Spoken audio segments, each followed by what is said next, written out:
Good evening, ladies and gentlemen. Good evening, ladies and gentlemen. My name is Alexandra Marie Steinmetz, and I feel I would like to tell my story because no one makes it out of life alive. We all go eventually, and now some of us quicker than others. As I proceed to tell you the experiments that have been done on me my entire life since I was a child, toddler even. I cover my face to help you focus on my words because I'm aware what they have done to my face is extremely disturbing, and I would like some acknowledgement of what has happened. I don't expect pity, although it is a very sad story. So here I go.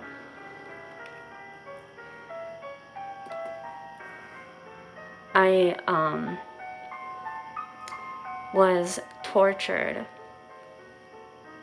in a hospital clinic in Wisconsin, Milwaukee, Wisconsin, when I was 4 years old. I have tried to contact local news stations in the past 5 years where you see other happenings similar to this, where people are being mistreated in a hospital and no response. I've talked to people about this in secret my entire life, and it's very, very terrifying when I was being threatened to not talk about the abuse I was facing at home and both in the hospital, and both revolving around each other, that was covering for each other's abuse. So here we go. As I said, my name is Alexandra Marie Steinmetz, and what I'm about to tell you is very, very terrifying. I was sexually abused. I don't think I was a virgin for more than a year, about at a year old. And because the happenings were so horrible, I am able to start to remember a lot of these happenings, and I know I'm not the only one out there. So I was sexually assaulted by my father, and what he had done is just terrifying. I could go on and on and on and on, and I am finally in a place where I am ready to feel safe and enough sharing. So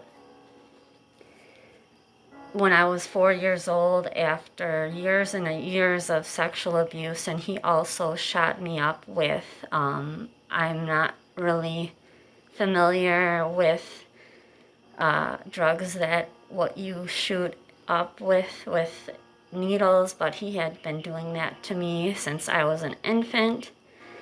Also sexually abusing me when I was finally old enough to try to get help. I was about 4 years old when I tried to reach out and get help. And I encourage all young ones to do so. When you are faced with life-threatening, you have an instinct to survive, no matter if it means leaving your parents, the ones who are indeed abusing you. Whether your siblings tell you they are or not. My sibling tried to tell me that it was okay. And so at 4 years old, I reached out. I tried to call 911. My father chased me up the stairs with a knife, and I was in my bedroom. I know we're 5 minutes in to this conversation, and I'm just trying to be extremely thorough. I reached the top of the stairs. My bedroom was on the second floor. I was again 4 years old. My father, big guy, 6'2" ish, like over 300 pounds. So, and he was not disabled at the time for people that know him. And I remember him chasing me up the stairs, literally feeling like I was running from my life. And I reached into my room, the first door on the right, and closed the door, propped myself up against the door because, of course, I did not have a lock at the time on my door. I remember him trying to push the door down. With my feet, I propped myself up against the door at an angle, back against the door, And I remember even the feel of my feet burning in the friction on the carpet of him trying to push the door down and me trying to hold it back because he was a big guy. Well, obviously I wasn't able to hold it forever. He ended up pushing the door down, and of course he pushed it so hard it flew me forward. And for you yoga guys and gals out there, I landed in a child's pose on the floor, and my butt was facing the door as I had my back against the door, so I was in child's pose. The corner of the door caught my tailbone. And I know you can shriek when you hear that. And then my father storms in, kicks me in the side of my stomach, knocks the wind out of me, drags me onto my bed by my ankle, which left a bruise that my mother found the next day. But before we get into her finding me, there is an assault that's about to take place. He dragged me onto my bed by my ankle, flung me onto my bed by my ankle, held me down by my ankles. He had a knife, and he physically assaulted me by doing something called female genital mutilation, or FGM. And ladies and gentlemen, this is a felony in the state of Wisconsin. What my father did to me is he cut off my left labia, which is considered female circumcision in the Middle East and Africa. Come to find that I have Middle Eastern descent, and I had never known this before. He always told me that the family was 100% German, this and that. So he did that. You can die just by bleeding out from this. The knife's unsterilized, It was one of the most painful things I had experienced at that point. Come to mind you, since I had defied him and wanted to call 911 since he had been raping me for the past 4 years of my 4-year-old life, he was angered enough that I ended up being tortured by the doctors the next day. Well, he had proceeded to sexually assault me. I bled quite a lot. I mean, there's no way that my mother wouldn't have known about this. And sad to say,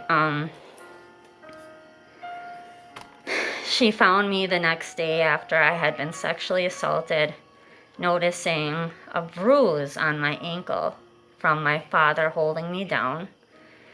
He then proceeded to cut off my left labia, which they call FGM, which is short for female genital mutilation, type 2A, Luckily, I am not victim to him circumcising the whole outer female region, which would include the clitoris and the other labia, because this is done to deter female sexual pleasure.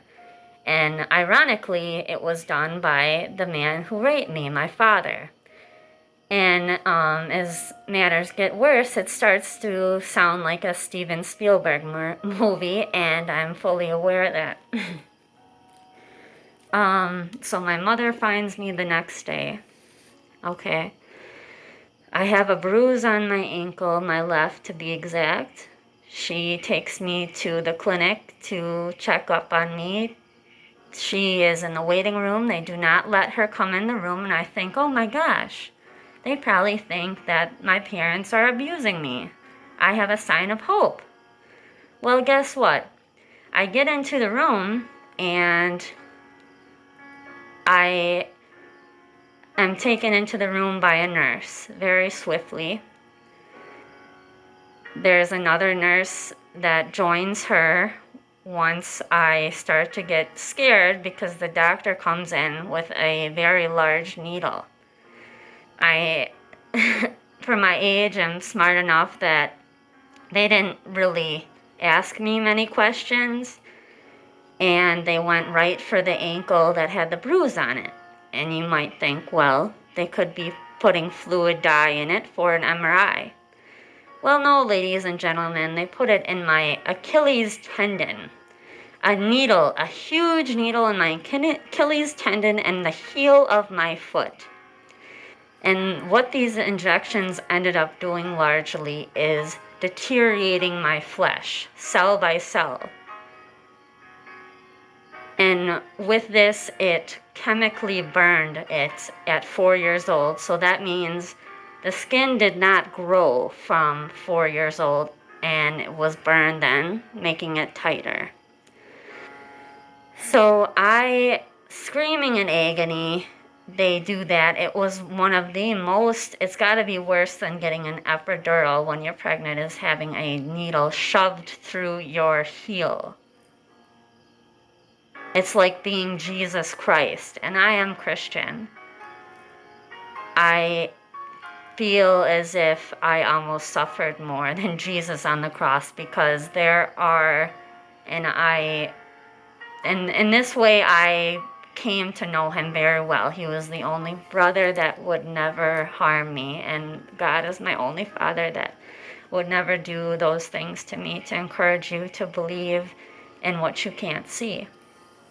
And so to proceed, they followed up extra injections that burned. It felt like a fire inside me, like acid. It deteriorated my flesh. They also proceeded to not only put it in my heel, my Achilles tendon, my foot area, up my calf, my leg, my buttocks area. And at this point, I'm like, oh my God, why am I even living? Okay, I was being punished just for doing the right thing, and I never let that stop me from trying to do the right thing. And they proceeded to give me injections in my thigh, my buttocks, my lower left hip. And as they were doing this, I was against a wall. My face, stomach was against a wall. I had a nurse here, and a doctor here doing this, and they had me cornered. I had nothing and no one but a wall to comfort me. And so to proceed, they moved their way up through my lower back, giving these injections that were deep, painful, and felt like acid that immediately deteriorated my flesh visibly.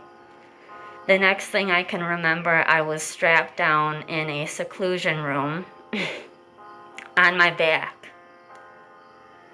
And this is where I became disabled for trying to call 911 on my father, who was raping me since the age of 1, or since 1 or 2 as far as I can remember. And people say, how can you remember that if it's awful enough? I know some of you may still have memories that you're afraid to tell people about. But it's important that we tell them, because some people try to treat other human beings like animals, and year after year of the earth, and they never learn. And I think it's time that they do, because even the Lord is sick of this, depleting all this oxygen. And people may laugh at me for saying this, but how can you punish a child for trying to get help? And that's not even the worst part. Sorry.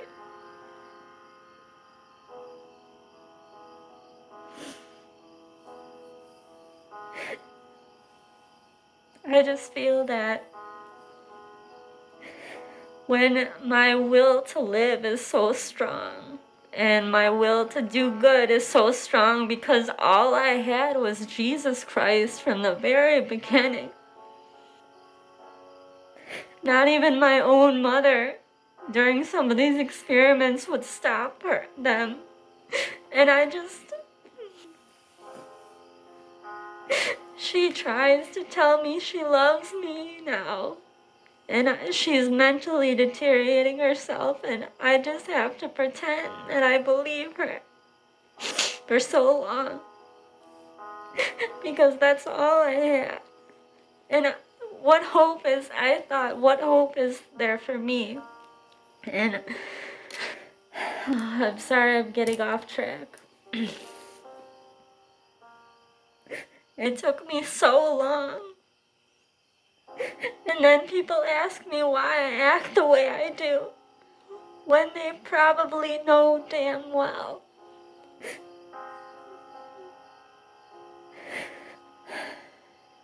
I just...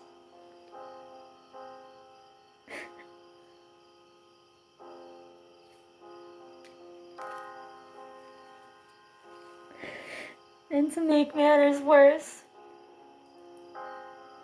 what they did to me is inoperable.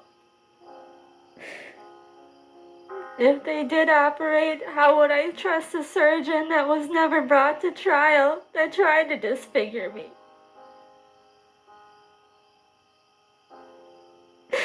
So now I'm left having to cover my face. And I try to stay on track, but it's really hard to do this, and I'm doing this as a woman by myself.